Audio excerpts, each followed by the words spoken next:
Hello कक्षा 10 के छ हाल खबर? सन्चै हुनुहुन्छ सबै? सन्चै पनि हुनुपर्छ। सम्पूर्णलाई नमस्कार। आज म तपाईहरुको माझ एउटा नयाँ भिडियो लिएर उपस्थित भइसकेको छु। पार्ट 2 चक्रीय ब्याज कम्पाउन्ड इन्ट्रेस्ट युनिट 2 लिएर उपस्थित भइसकेको छु। यो पाठमा आज हामी कथा सुन्ने छौं एउटा सुरुमै। त्यसमा हामी पावर अफ कम्पाउन्डिङको बारेमा जान्ने छौं।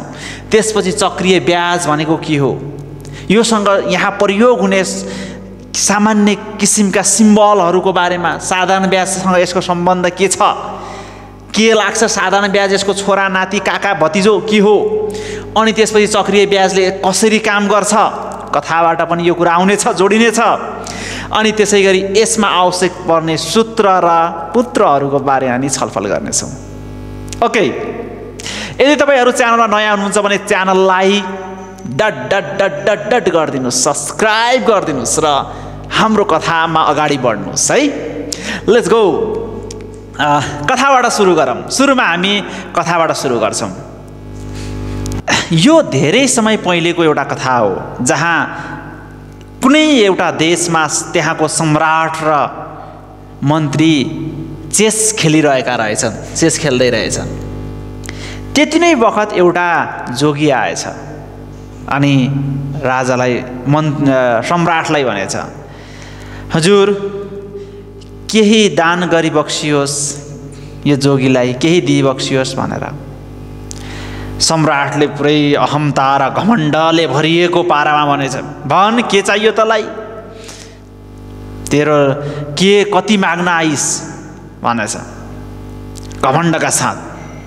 जोगी चलाख र बुद्धिमान पनि रहेछ। जोगीले यताउता यसो हेरेछ, उनीहरू चेस खेलिरहेको देखेर भनेछ, हजुर मलाई धेरै कुरा केही चाहिँदैन, हजुरहरूले जो चेस खेल्दै हुनुहुन्छ त्यसको एउटा स्क्वायर, यो जुन छ यो एउटा स्क्वायर, त्यसमा एक सुका राखिदिनुहोस्। त्यतिखेरको सुनको पैसा हुँदो रहेछ, एउटा यहाँ राखिदिनुहोस्, 1 रुपियाँ सम्झिनुहोस्, 1 रुपियाँ यहाँ राखिदिनुहोस् सुनको। त्यसै एवं त्यसै गरी त्यसको 1 को डबल यहाँ 2, 2 को डबल 4, 4 को डबल 8, 8 को डबल 16 गर्दै गर्दै गर्दै गर्दै एवं रीतले बढाउँदै अन्तिमसम्म जति पुग्छ त्यति नै पैसा मलाई दिई बक्सियोस् महाराज भनेर। त्यति भए पुग्छ भनेछ। राजा र मन्त्री, सम्राट र मन्त्री बेसरी हाँसेछन् गर्दै, जाबु यति कुरा, जाबु 1 रुपियाँको डोब्बर भनेर। मन्त्रीले त्यहाँ बुद्धिमान केही गणितज्ञ र मन्त्रीहरूलाई बोलाएछ, ल जानुस् यसको हिसाब कति भएको छ गरेर चाहिँ यसलाई पठाउनुहोस्, खुस पारिदिनुहोस् यसलाई भनेछ। मन्त्रीहरू गएछन्। अनि त्यसपछि बिहान गएका साँझसम्म चाहिँ त्यो खजानाबाट फर्किँदैनन् हेर्नुहोस्। त्यसपछि एउटा मन्त्री हस्याङ पस्याङ गर्दै दगुर्दै आयो पसिना पसिना भएर। अनि सम्राटले देखेर, के भो किन यसरी दगुरिस भनेछ। महाराज गल्ती भए माफ पाऊँ, हजुरले जुन निर्णय गरी बक्सेको थियो त्यो चाहिँ गलत रहेछ, गलत गरी बक्सिनु भयो। त्यति पैसा हाम्रो खजानामा छैन जति उसलाई दिन पुगोस्। के भन्छ यो भन्छ, तर्सिन्छ एकछिन त सम्राट। जहाँ अब 1 रुपियाँ मागेको थियो, 1 को दोबर 2, 2 को दोबर 4 हुन्छ, कति नै पुग्छ र 64वटा, यहाँ 64वटा स्क्वायर हुन्छ, 64मा पुग्दा कति नै पुग्छ र, दिएर पठाउन सकिनस् भनेछ। महाराज धेरै बढी आउँदो रहेछ रकम त भनेछ। सम्राट चाहिँ हस्याङ पस्याङ गर्दै दगुर्दै गएछ हेर्न। अब त्यसपछि मन्त्रीहरूले हिसाब गरेको देखाएछ। सुरुमा राजाको मुटुको धड्कन ठिकै थियो। 1, 2 मुसुक मुसुक हाँसिरहेको थियो। 4, 8, 16, 32, 64, 128, 256, 512, 1024, 2048 हुँदा हुँदै यहाँ 16 दिनसम्म 32,764 मात्रै थियो। 64 दिनमा 16 दिन। अनि जब जब जब जब बढ्दै बढ्दै बढ्दै जान्छ, राजाको धड्कन तेज हुँदै हुँदै हुँदै हुँदै जान्छ। अनि जब अन्तिममा पुग्छ यो सङ्ख्या देखेर त राजा बेहोस। अनि एकैछिनपछि उठाएपछि राजालाई जोगी कहाँ गएर हात जोड्छ र माफी माग्छ। हजुर मैले आफ्नो धनको घमण्ड गरेछु जुन नगर्नु हुने भनेर माफी मागेछ। सम्राटले। यो कथाको सार के हो? ल हेर्नुहोस् त, यो कथामा 1 रुपियाँ 2 4 8 16 32 हुँदै हुँदै गछ। यहाँ जब कि कति 16 दिनसम्म 32,000 मात्र छ भने यहाँ 25औं दिनसम्म आउँदा करोड रुपियाँ पुग्दिन्छ। जब यहाँ 64वटा यो स्क्वायरमा आउँछ, यो रेक्टेङ्गल जस्तो देखिरहेछ, यहाँ पुग्दासम्म त यहाँ कति हुन्छ भने यो मैले पनि हिसाब गर्न नसकेर गुगलमा हानेर ल्याएको अङ्क हो। क्यालकुलेटरले कामै गर्न छोडेको मेरो। कतिवटा छन् हेर्नुहोस् त, 1 2 3 4 5 6 7 8 9 10 11 12 13 14 15 16 17 18 19 20वटा पो पुगिरहेछन्। अब कति हुन्छ हिसाब गर्नुहोस्। अब यो जम्मै जोड्दाखेरि कति होला फेरि? मैले यो कथा सुनाउनुको कारण के हो भने यहाँ चाहिँ एउटा गजबको कुरा के छ भने कम्पाउन्डिङ छ। कम्पाउन्डिङको कन्सेप्ट छ यहाँ। जब 1 रुपियाँदेखि नै केही दिनसम्म यहाँ 16 दिनसम्म 32,000, 8 दिनसम्म जब 128 रुपियाँदेखि नै 64औं यो स्क्वायरसम्म पुग्दा त कति हुँदो रहेछ। म दिन र स्क्वायर भनिरहेको छु, यसलाई दिन भनेर भन्दा नि भयो, स्क्वायर भनेर कथामा स्क्वायर थियो त्यही भएर स्क्वायर भन्दा नि भयो है। भनेपछि कम्पाउन्डिङको पावर कति धेरै रहेछ त। हामीले यो पाठमा पनि त्यही पढ्ने हो। यहाँ कम्पाउन्डिङ के पढ्छौँ भने इन्ट्रेस्ट पढ्छौँ, ब्याज पढ्छौँ। कम्पाउन्डिङको ब्याज चाहिँ कम्पाउन्डिङ हुँदै जान्छ। ओके, त्यसो भए कम्पाउन्डिङको पावर तपाईहरूले थाहा पाउनुभयो, एकदमै डेन्जर छ। हामी यो पाठमा सामान्य यसमा प्रयोग हुने सिम्बलहरूको बारेमा जानकारी लियौँ, जुन हामीले सानो क्लासहरूमा लिँदै आएका छौँ। जस्तै अब यहाँ सावाको कुरा आउँछ। सावा भनेको पी हो, पीले जनाइन्छ। सावालाई हामीहरूले लिएको ऋणको रूपमा पनि बुझ्न सक्छौँ, ऋण हो। अथवा ब्याङ्कमा गरेको डिपोजिट पनि हाम्रो सावाको रूपमा हुन्छ। त्यही भएर प्रश्नमा कहीँ ब्याङ्कमा रामले यति पैसा डिपोजिट गरेको छ भनेर राखेको छ, अथवा चाहिँ श्यामले ब्याङ्कबाट झिकेर ल्यायो है, ऋण ल्यायो, कसैबाट माग्यो भने त्यो के हो? सावाको रूपमा बुझ्नु होला। सावालाई पीले जनाइन्छ। त्यसै गरी अर्को हुन्छ ब्याज, ब्याजलाई आईले जनाइन्छ। अनि त्यसपछि अर्को यहाँ प्रयोग गर्छौँ ब्याज दर, ब्याज दर, ब्याज दरलाई आरले प्रतिशतमा हुन्छ है यो चाहिँ। अनि त्यसपछि अर्को छ समय, समय यो चाहिँ हामीहरूले साधारण ब्याज पढ्दा प्रयोग गर्ने सिम्बलहरू नै हुन्। यति कुरा बेसिक भए है। अब यसपछि साधारण ब्याज, साधारण ब्याज, साधारण ब्याज जान्नै पर्छ। यहाँ साधारण ब्याजलाई एसआई भनेर हामीले सिम्बल गर्छौँ, यो नलेखौँ। यसको सूत्र हुन्छ PTR/100। यसैबाट हामीहरूले अब साधारण ब्याज र चक्रिय ब्याजको सम्बन्ध पनि बुझ्नेछौँ। साधारण ब्याज यहाँ अब मिश्रधन, मिश्रधनलाई ए भनिन्छ, अमाउन्ट। यसलाई चाहिँ के हो भने यो ब्याज प्लस सावा हो। ब्याजमा यदि यो मिश्रधन भनेको हामीले जब कसैबाट ऋण लियौँ भने अन्तिममा तिर्न पर्ने पैसा हो। अन्तिममा हामीले कति पैसा तिर्न पर्छ? 5,000 मैले ऋण लिएको छु भने 5,000 पनि तिर्न पर्छ, त्यो भनेको सावा हो। अनि त्यसपछि एक्स्ट्रा पैसा पनि तिर्न पर्छ नि केही हो, त्यो भनेको ब्याज हो। त्यो पैसा चलाए बापत, जस्तै मैले 5,000 श्यामबाट पैसा लिएको छु, अथवा तपाईँहरूले लिनुभयो भने 10 वर्षपछि 5,000 दियो भने मान्दैन नि, हामीले केही अतिरिक्त मूल्य पनि दिनुपर्छ, त्यो चाहिँ ब्याजको रूपमा रहन्छ। ब्याज प्लस सावा मिश्रधन भनेको। अनि त्यसपछि अर्को छ यहाँ चक्रिय ब्याज, चक्रिय ब्याज, चक्रिय ब्याजलाई सीआईले जनाइन्छ। सूत्र त एकछिन पछि लेख्छु है। अनि चक्रिय मिश्रधन, चक्रिय मिश्रधन, मिश्रधन, चक्रिय मिश्रधन भनेको सीए कम्पाउन्ड इन्ट्रेस्ट, चक्रिय ब्याज कम्पाउन्ड अमाउन्ट। यो साधारण यहाँ प्रयोग हुने सिम्बल हो। यहाँ मिश्रधन मात्र लेखेको छु, यो साधारण मिश्रधनको रूपमा बुझे नि हुन्छ यसलाई है। अब यहाँ चक्रिय मिश्रधनको सूत्र के होला त? त्यही ब्याजमा सावा जोड्यो, सावामा ब्याज जोड्यो भने हामीहरूको चक्रिय मिश्रधन हुन्छ। ब्याजको होला चक्रिय ब्याज होला। अब जस्तै 5000 मैले सापट लिएको थिएँ है, अनि रिटर्न गर्दाखेरि मैले 6000 रुपियाँ दिएँ अरे है, कति रुपियाँ एक्स्ट्रा दिएछु? 1000 रुपियाँ। त्यो ब्याज तिरेको हो मैले हो। यसरी यो आएको 5000 प्लस 100 1000 रुपियाँ, 5000 प्लस 1000 रुपियाँ गरेर जो आउँछ यो सावा हामीले लिएको ऋण प्लस यो ब्याज, यो नै के हुन्छ? मिश्रधन हुन्छ। ठिक छ। यसमा के कुरा गऱ्यौँ? सामान्य सिम्बलहरूका कुराहरू गऱ्यौँ। अब हामी चक्रिय ब्याज भनेको के हो परिभाषामा जाउँ।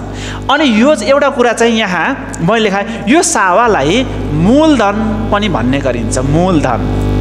मूलधन प्रिन्सिपल, इङ्ग्लिसमा प्रिन्सिपल, मूलधन अथवा सावा भनेर पनि भन्ने गरिन्छ। यो कुरा सरसर्ती टिपोट गरेर राख्नुहोस्। धेरै विद्यार्थीहरूलाई सामान्य कन्सेप्टहरू पनि थाहा हुँदैन, त्यो अहिले परिभाषामा यी शब्दहरू आइरहेको हुन्छन् है। ल ओके, अब हामी चक्रिय ब्याजको परिभाषामा जान्छौँ। चक्रिय ब्याज भनेको चाहिँ के हो नि? अनि त्यसपछि मैले इक्जाम्पलमा पनि जानेछु। चक्रिय ब्याज भनेको के रहेछ? कुनै मूलधनको, मूलधन भनेको भर्खरै के भनेको छु? सबै कुरा आउँछ भनेको छु। सावा हो। सावाको प्रत्येक वर्ष वा निश्चित समय, प्रत्येक वर्ष नि हुनसक्छ या निश्चित समय अवधि। निश्चित समय भनेको वार्षिक, अर्धवार्षिक, त्रैमासिक मध्ये कुनै पनि हुनसक्छ। पश्चात ब्याज गणना गरी, ब्याज यति हो जान्नुपर्ने, निश्चित समयको ब्याज गणना गरी ब्याज गणना गरी ब्याजलाई मूलधनमा जोडेर पुनः ब्याज गणना गरिन्छ भने पहिले के गर्ने भने, जस्तै 5000 ऋण लिएको छ भने यहाँ कुनै मूलधन भनेको यो भयो 5000, प्रिन्सिपल पी सावा, यसको निश्चित समयको जुन वार्षिक नि हुनसक्छ, अर्धवार्षिक नि हुनसक्छ, त्रैमासिक रूपमा नि हुनसक्छ, यसको ब्याज गणना गर्ने। मानव 1 वर्षको ब्याज गणना गर्यो अरे 1000 रुपियाँ, निश्चित समय 1 वर्षको 1000 रुपियाँ आयो अरे ब्याज है। यसको ब्याज गणना गरिसकेपछि ब्याज गणना गरी ब्याजलाई मूलधनमा जोडेर, अब यसपछि के गर्ने भने यो ब्याजलाई मूलधन भनेको यो हो, यसमा जोड्ने अरे भनेको 5000 प्लस 1000 भनेको कति आयो? 6000 रुपियाँ आयो। मूलधनमा जोडेर पुनः ब्याज गणना गर्ने, फेरि ब्याज गणना गर्ने। कसको? अब यसको ब्याज गणना गर्ने जो प्रोसेस छ, यसरी भइराख्ने, अगाडि बढिराख्ने प्रोसेस छ, त्यसैलाई के भनिन्छ? चक्रिय ब्याज भनेर भनिन्छ है। हेर्नुहोस् त, यो परिभाषा हामीहरूको। अब त्यसो भए हामीहरू यो चक्रिय ब्याजलाई उदाहरणबाट पनि बुझौँ। साधारण ब्याजको एउटा क्वेसन गरौँ। चक्रिय ब्याजमा गर्दा कति आउँदो रहेछ, साधारण ब्याजको हिसाबले गर्दा कति आउँदो रहेछ। चक्रिय ब्याजले भनेको हामी साधारण ब्याजकै सूत्र लगाउँछौँ है। मैले यहाँ एउटा प्रश्न लेखेको छु, अलि छिटो होस् भनेर। यहाँ चाहिँ हामीले कक्षा 8मा पढेको 3 वर्षको साधारण ब्याज पत्ता लगाउनुहोस्, जहाँ प्रिन्सिपल 10,000 राखेको छु, आर ब्याज दर, आर भनेको अघि पनि 10% राखेको छु भने एसआई निकाल्नु छ। एसआई भनेको के? साधारण ब्याज। साधारण ब्याज जुन हाम्रो गाउँमा चलन चल्तीमा छ, साधारण ब्याज निकाल्नु छ भने पिटिआर अपन 100 सूत्र लगाउने। जस्तै तपाईँहरूले कसैबाट 10,000 ऋण लिनुभएको छ, 10% हो। अब 10% को अर्थ के हो? यो भनेको अर्को भिडियोमा हामी एक नम्बरको कस्ता क्वेसन सोध्न सक्छन्, ती पनि हामी सबै साना मसिना कुराहरू छलफल गर्छौँ है। 10,000 ऋण छ लिएको, हामीले साबेटी लिएछौँ 10%, अनि त्यस ब्याज दर छ 3 वर्षलाई भनेपछि यो 3 वर्षलाई अब मान राख्छु, जसको जे हो त्यहाँ मान राख्ने त हो नि। यो एसआई बराबर सिम्पल इन्ट्रेस्ट, साधारण ब्याज बराबर पी भनेको 10,000, टी भनेको 3 वर्ष, आर भनेको 10%, हिसाब गर्दा एसआई भनेको 3000। यो हिसाब गर्दाखेरि 0 क्यान्सिल, यो 0 क्यान्सिल, 1000 × 3 3000 आयो। 3 वर्षको ब्याज, साधारण ब्याज कति? 3000 आयो। यो डाइरेक्ट निकालेका छौँ हामीहरूले, ठिक छ। अब हामी परिभाषा अनुसार, चक्रिय ब्याजको परिभाषा अनुसार प्रत्येक वर्ष जोड्दै जान्छौँ। निश्चित समयको ब्याज गणना गर्छौँ, त्यसलाई मूलधनमा जोडेर फेरि ब्याज गणना गर्छौँ। किताबको पेज नम्बर 42 को क्वेसन नम्बर 3 मा यस्तै प्रश्न सोधेको छ, चक्रिय ब्याजको सूत्र प्रयोग नगरी हिसाब गर्नुहोस् भनेको छ। त्यो क्वेसन हजुरहरूले गर्नुहोला। त्यस्तै दरियाको क्वेसन मैले यसैलाई गर्छु है। ओके, त्यो चाहिँ तपाईँहरूलाई होमवर्क भयो है त। यो सरकारी किताबको पेज नम्बर 42 मा छ। साधारण ब्याजको सूत्र प्रयोग गरी साधारण ब्याजको सूत्र प्रयोग गरी वार्षिक चक्रीय ब्याज पत्ता लगाउनुहोस् भनेको छ। त्यहाँ चाहिँ के छ भने चक्रीय ब्याजको सूत्र प्रयोग नगरी भनेको साधारण ब्याजकै प्रयोग गर भन्न खोज्या हो। के निकाल्ने? चक्रीय ब्याज पत्ता लगाउनुहोस्। कसरी निकाल्ने? Let's try. ओके, हामीसँग कति छ? पी बराबर 10,000, आरएस 10,000 है। अनि त्यसपछि आर बराबर 10%। अनि टी समय कति हो? 3 वर्ष हो खासमा त। वार्षिक चक्रीय ब्याज दरको कुरा गर्दैछौँ, यहाँ अर्धवार्षिक पनि हुन्छ। अहिले वार्षिकको कुरा गरौँ। पी 10,000, आर भनेको 10% प्रति वर्ष, टी भनेको 3 वर्ष छ। अब यहाँ चाहिँ त्यो 3 नम्बर कसरी गर्ने? चक्रीय ब्याजले कसरी काम गर्छ त हेरौँ है त। के गर्ने भने यसरी हिसाब गरिन्छ। पहिलो 3 वर्ष छ भने 3 पटक हिसाब गरिन्छ। यही काम 3 चोटि गरिन्छ। यहाँ 3 वर्ष डाइरेक्ट राखेको छ। अब यहाँ 3 वर्ष डाइरेक्ट राख्दिन, एक वर्ष राख्दै जाने हो। पहिलो वर्षको ब्याज, पहिलो वर्षको ब्याज कति हुन्छ? पहिलो वर्षको ब्याज एसआई बराबर पिटिआर अपन 100। त्यसो भए पी भनेको कति? 10,000 हो। टी भनेको कति? 3 वर्ष नराख्ने। पहिलो वर्ष 1 इन्टु आर भनेको कति? 10/100। 0 0 क्यान्सिल, 0 0 क्यान्सिल। हेर्नुहोस् त 1000 इन्टु 1 1000 रहेछ। कति? पहिलो वर्षको ब्याज कति आयो? 1000 आयो। परिभाषामा के थियो सम्झनुहोस् त, किताब कहीमा अघि लेखेको हुनुपर्छ है। परिभाषामा के थियो भने निश्चित समयको ब्याज गणना गरी त्यसलाई मूलधनमा जोडेर फेरि ब्याज निकाल्ने रे। के निश्चित समय भनेको 1 वर्षको ब्याज निकाल्यौँ, यसलाई केमा जोड्ने? मूलधनमा जोड्ने। त्यसो भए नयाँ सावा निकाल्छौँ। नयाँ सावा आयो। नयाँ सावा बराबर कति? 10,000 मा कति? 1000 रुपियाँ जोड्ने। कति भयो? 11,000 हाम्रो नयाँ सावा भयो। 1 10 100 1000 10,000 11,000 हाम्रो के भयो? नयाँ सावा भयो। निश्चित समयको ब्याज गणना गरी ब्याजलाई पुनः सावामा जोडेर अब फेरि ब्याज गणना गर्ने प्रक्रिया नै चक्रीय ब्याज हो। यही हो परिभाषा। अहिले पढ्दै सम्झिने हो। अब यसो के गर्ने त? ब्याज गणना गर्ने। ठिक छ, ब्याज गणना गरौँ। अब हामीसँग के छ? अब हामी दोस्रो वर्षको ब्याज निकाल्छौँ। दोस्रो वर्षको ब्याजमा पी कति? 11,000 थियो। 1 10 100 1000 10,000 11,000 है। पी 11,000। आर कति? 10% नै हुन्छ जहिले पनि। आर बराबर 10%। अनि टी बराबर 1 वर्ष। दोस्रो वर्ष भनेर 2 राख्ने होइन, 1 राख्ने हो। पहिलो वर्षको 1, दोस्रो वर्षको 1, तेस्रो वर्षको 1 गर्दाखेरि 1 1 1 3 वर्ष हुन्छ जम्मा। यसरी 3 वर्ष पुर्याउने हो। त्यसो भए फेरि त्यही प्रोसेस अपनाउने। एसआई बराबर पिटिआर अपन 100। पी भनेको कति?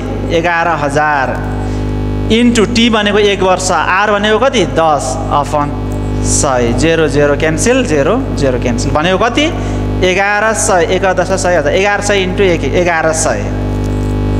यति रहेछ दोस्रो वर्षको ब्याज। हामीले 3 वर्षसम्म गर्नुहोस् भनेको छ। यदि दोस्रो वर्षको भएपछि कम्प्लिट यति नै भइयो। तेस्रो वर्षसम्म गर्नुहोस् भनेको छ भने अब निकाल्नु पर्यो तेस्रो वर्षको ब्याज। के निकाल्नु पर्यो? तेस्रो वर्षको ब्याज। तेस्रो वर्षको ब्याज निकाल्नु छ। त्यसको लागि के चाहियो? फेरि नयाँ सावा चाहियो। नयाँ सावा भनेको फेरि अर्को नयाँ सावा। फेरि नयाँ सावा भनेको कति हुन्छ? पुरानो सावा कति छ? 11,000 मा आएको अहिलेको ब्याज जोडिदिनुहोस् त 1100। कति हुन्छ? 11 12,200 11,000 12,100 12,100 यति हुँदो रहेछ। भनेपछि के भयो? अब नयाँ सावा पी बराबर 12,100। टी भनेको 1 वर्ष नै, आर भनेको 10%। अब त्यसो भए एसआई बराबर पिटिआर अपन 100 हुन आउँछ। पी को मान 12,100 इन्टु टी 1 इन्टु आर 10/100। अब फेरि हिसाब गर्नुहोस् यति गर्ने बित्तिकै कम्प्लिट भयो। हेर्नुहोस् त कति आयो, यो 0 क्यान्सल, यो 0 क्यान्सल, 1 2 1 0, 1210 आयो नयाँ ब्याज। यो चाहिँ यो ब्याज आयो। अब हाम्रो जम्मा ब्याज कति भयो त? जम्मा ब्याज 3 वर्षको जम्मा ब्याज भनेको पहिलो वर्षमा कति आएको थियो ब्याज? पहिलो वर्षको ब्याज हेर्नुहोस् त कति छ, हेर्नुहोस् कहाँ छ यो नयाँ सुरुमा पहिलो वर्षको ब्याज यो हो 1000 रुपियाँ। पहिलो वर्षको 1000 प्लस दोस्रो वर्षको कता छ 1100, दोस्रो वर्षको ब्याज 1100, तेस्रो वर्षको ब्याज 1210 जोडौँ त जम्मा ब्याज कति भयो? 1000 2000 3000 200 310 1310 यति हाम्रो जम्मा के भयो? ब्याज भयो। चक्रिय ब्याजमा हिसाब गर्दा र साधारण ब्याजमा हिसाब गर्दा के फरक भयो हेर्नुहोस् त। चक्रिय ब्याजमा 3110 आयो जम्मा तिर्न पर्ने ब्याज भने साधारण ब्याजमा कति आएको थियो? जम्मा 3000 आएको थियो ब्याज 3 वर्षको। एकैचोटि 3 राखेर हिसाब गरेका थियौँ। यहाँ यसरी हिसाब हुँदो रहेछ, यसरी हिसाब हुँदो रहेछ। यसै गरी क्वेसन नम्बर 3 पुरै कम्प्लिट हल गर्नु होला। अब हामी यसमा प्रयोग हुने विभिन्न किसिमका सूत्रहरूको बारेमा जानकारी लिनेछौँ है। के छन् त सूत्रहरू हेरौँ। यसमा प्रयोग हुने सूत्रहरू लेख्नुहोस्। अब यहाँ मेन फरक ब्याज दर हो। यदि वार्षिक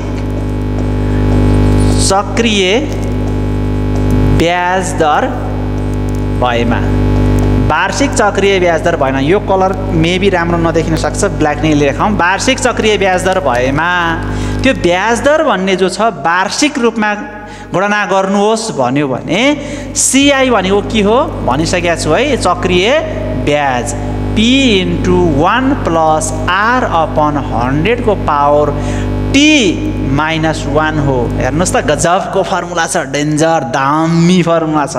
अब यसैबाट हिसाब गर्ने। अहिले अघिल्लो प्रश्न यसैबाट नि हिसाब गर्छु मैले। त्यही 3310 आउँछ कि आउँदैन। अनि CA भनेको चक्रिय मिश्र धन निकाल्नु छ भने यति लेख्ने हो। एउटा थाहा भयो भने अर्को हामीहरूले सजिलै थाहा पाउन सक्छौँ। टी यो चाहिँ वार्षिक चक्रिय ब्याज दर भएमा। अर्धवार्षिक भएमा अर्धवार्षिक चक्रिय ब्याज दर दिएमा भएमा अथवा दिएमा के गर्ने? CI को सूत्र हाम्रो के हुन्छ भने P × 1 + R/200 यहाँ चाहिँ को पावर 2T - 1 हुन आउँछ। अनि त्यसै गरी CA को फर्मुला चाहिँ अघिको जस्तै यति मात्रै, -1 होइन, यता चाहिँ है 200 को पावर 2T। अब त्यसै गरी त्रैमासिक ब्याज दर भएमा अनि अर्का प्रश्न यस्ता पनि सोध्छ 1 नम्बरमा, सायद यसै पालि सोधेको। त्रैमासिक अर्धवार्षिक रूपमा ब्याज गणना हुँदाखेरि 2 वर्षमा कति पटक ब्याज गणना गरिन्छ भन्ने प्रश्न पनि, ती प्रश्न पनि हामीहरू सामान्य 1 नम्बरको सोध्छ है। त्रैमासिक कसैलाई थाहा छ भने भन्नुहोस्। हेरिसक्नु भयो, यो पढिसक्नु भएको छ क्लासमा भने त्रैमासिक ब्याज दर दिएमा त्रैमासिक रूपमा ब्याज दर दियो भने 1 वर्षमा कति पटक ब्याज गणना गरिन्छ भनेर प्रश्न सोध्छ 1 नम्बरको। एकदम सोधिराख्ने प्रश्न हो। यसै पालि सोधेको छ अर्धवार्षिकको। अब यसमा CI को फर्मुला के हुन्छ भने P × 1 + R/, यहाँ 400 हुन्छ, पावर 4T - 1, ठुलो ब्राकेटले यसरी हेर्नु पर्यो। CA को सूत्र के हुन्छ भने P × 1 + R/, 400 को पावर 4T। यति हाम्रा कतिवटा फर्मुला भयो? खासमा 3टा फर्मुला, 1 2 3टा। यो CA को त त्यसैबाट -1 हटाइदिने। अनि एउटा अर्को गजबको फर्मुला पनि लेखौँ न है। फरक ब्याज दर दिएमा फरक ब्याज दर, पहिलो वर्षको 2%, दोस्रो वर्षको ब्याज 5% भनेर प्रत्येक वर्ष फरक ब्याज दर लाग्छ भनेर प्रश्नमा आउँछ कसै बेला। त्यतिखेर यो वार्षिक रूपमा छ भने है, वार्षिक रूपमा त्यो लाग्छ भन्ने कुरा गरेको छ भने वार्षिक को कुरा गरेको छ भने हाम्रो CI को सूत्र हुन्छ P * 1 + R/100 को R1 को T1 कुन वर्ष हो 1 + R2/100 पावर T2। अब कतिवटा वर्षको दिएको छ त्यति यो लेख्दै गइन्छ R3/100 को टाउकोमा T3 - 1। यसरी चाहिँ हाम्रो यो फरक ब्याज दर दिएमा। अब यिनीहरूसँग सम्बन्धित हरेक सूत्र प्रयोग गरेर हामी क्वेशनहरू पनि हल गर्छौं अर्को भिडियोमा है। आज हामी एउटा काम मात्र, यो CA को फर्मुला के होला -1 छुटाएर जम्मै चीज हो। अब मैले 3 वर्षमा मात्र किन गरे भने यो डट डट जति पनि हुन सक्छ किताबमा डट भनेर 3टा डट होला। यो जति वर्ष 3 वर्षको फरक ब्याज दर दिएको छ भने यसरी, 2 वर्षको दिएको छ भने यति मात्र लेख्ने, 4 वर्षको दिएको छ भने फेरि यस्तै अर्को एउटा थप्ने भन्न खोजेको। अब मैले चाहिँ जुन अघि यहाँ हिसाब गरेको छु मैले 3110 साधारण ब्याजको सूत्र लगाएर, अब त हामीसँग चापी छ त हो, अर्को सूत्र छ नि वार्षिक चक्रीय ब्याज दरको सूत्र छ नि, यो फर्मुला प्रयोग गरेर 3110 आउँछ कि आउँदैन हेरौँ है। ल हेरौँ त CI निकाल्नु पर्ने छ, जहाँ हामीलाई P भनेको कति छ 10,000 थियो, R भनेको कति 10%, T भनेको 3 वर्ष। अब यहाँ एक वर्षको यो सूत्रले फरक निकाल्न पर्दैन, एकै पटक निकाल्न सकिन्छ। P * सूत्र के थियो हेर्नुहोस् 1 + R/100 को पावर T - 1। यो हाम्रो फर्मुला हो, जहाँ छ त्यो मान राखौं। P भनेको कति सुरुमा हेर्दै हुनुहुन्छ भने के हो जस्तो लाग्ला, एकदम सजिलो छ। 1 + R को भ्यालु कति 10/100 को पावर T, पावरमा हो यतातिर नलेख्नु होला -1, लेख्दाखेरि क्लियर लेखिदिनु होला बराबर। अब सबैभन्दा पहिले T भनेको कति वर्ष T हैन है, यहाँ चाहिँ 3 वर्ष छ, 3 लेखौँ। अब सबभन्दा पहिले यो ब्र्याकेटको हल गरौँ है। मैले एकदम बिस्तारै हरेक स्टेप गर्छु। यसमा चाहिँ 10/100 गर्नुस् कति आउँछ 0.1 आउँछ। यो चाहिँ यसको पावर कति 3 - 1। क्याल्कुलेटरमा हान्नुस् त 10/100 कति हुन्छ। अनि यो 10,000 एकछिन फेरि जस्ता त्यस्तै लेख्ने। अब 1 मा 0.1 जोड्नुस् त 1.1 को पावर 3 - 1। अनि त्यसपछि 10,000 अब 1.1 को पावर 3 हुँदाखेरि कति आउँछ 1.331 आउँछ 1। यो जस्तै के गरे यसको पावर 3 गर्ने क्याल्कुलेटरमा, अथवा 1.1 लाई 3 चोटि गुणन गर्ने। त्यसरी हिसाब गर्दा नि भयो। क्याल्कुलेटर चलाउन आउँछ भने यस्तो सिम्बल होला त्यहाँ नै कतै न कतै। 1 घटाउँदाखेरि कति हुन्छ 10,000 इन्टु, यहाँनिर इन्टु हो 0.331। यो दुईटा गुणन गर्नुस् त माइनस कति 1.331 माइनस 1 बराबर यति आयो, इन्टु कति 10,000। 10,000 कति आयो 3,310 3,310। ओके, हामीहरूले यसरी चक्रीय ब्याजको फर्मुला लगाउँदाखेरि त कति छिटै आयो हेर्नुस् त। यहाँ केही नबुझेको छ, यहाँ क्याल्कुलेसन मात्र छ कि अब चाहिँ कुन फर्मुला लाउने झ्याप्पो लाउने सबभन्दा सजिलो के मार्क्स ल्याउन। आजलाई यो भिडियो यति नै। यसपछिको भिडियोहरूमा हामी एक्सरसाइजमा जानेछौँ 2.1 मा। तिनीहरूसम्मको लागि मस्त रहनुहोस्, व्यस्त रहनुहोस्, स्वस्थ पनि रहनुहोस्। नमस्कार।